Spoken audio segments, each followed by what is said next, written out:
In the silence of the Manchurian wilderness, far from the eyes of the world, one man built an empire of fear. His name was Shiraishi. But this story is not just about one man. It is the story of how a state, science, and the military merged to create one of the most troubling chapters in modern history. To understand the actions of Shiraishi, we must first understand the context. Japan in the 1930s was an empire in rapid expansion. Manchuria, a region in China, was a key strategic point. It was there, near the city of Harbin, that the Imperial Japanese Army established the secret Unit 731. Officially, this was the Epidemic Prevention and Water Purification Department, and officially, it was a place where all concepts of humanity were left at the door. Shiraishi was not an ordinary military officer. He was a brilliant microbiologist, a graduate of the Kyoto Imperial University. However, to create these agents, he needed to conduct tests. And these tests required subjects. This is where we encounter the most calculated aspect of Unit 731.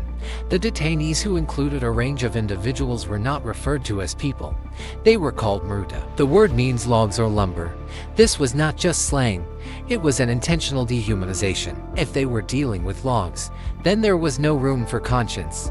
The work could proceed efficiently. The procedures conducted by Shiraishi's unit were systematic and designed to gather data under various extreme scenarios. Their work can be divided into several main categories. The first category involved invasive surgical procedures. These were not ordinary operations. These were procedures performed on conscious detainees without the use of anesthesia. The goal was to study in real time how diseases affected internal organs. The medical team would observe the progression of pathogens within the body. The suffering of the subject was not a primary concern, but rather a data point. The second category was the testing of biological agents. This was the core of the unit's mission.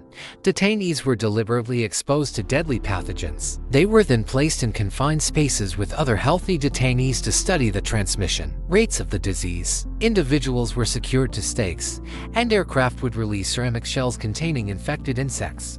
The scientists would observe and record the results. The third category involved testing human endurance under extreme conditions. Japan was preparing for war on various fronts, including the cold regions of Siberia. To prepare, they exposed detainees to freezing temperatures.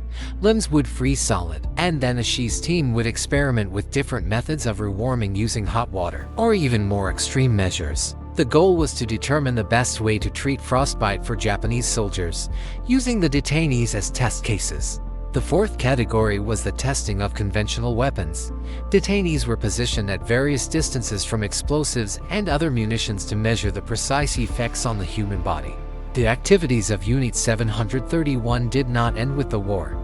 As Soviet forces advanced toward Manchuria in 1945, the Japanese forces destroyed the facility and eliminated the remaining detainees to conceal the evidence. What followed was a profound failure of justice.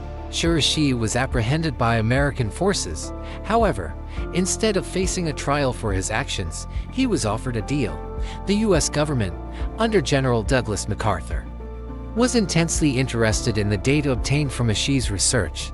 They deemed that information, although acquired through unacceptable methods, too valuable to lose in the emerging Cold War climate.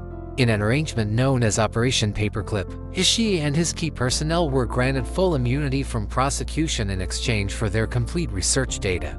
Shiraishi died of natural causes in 1959, a free man.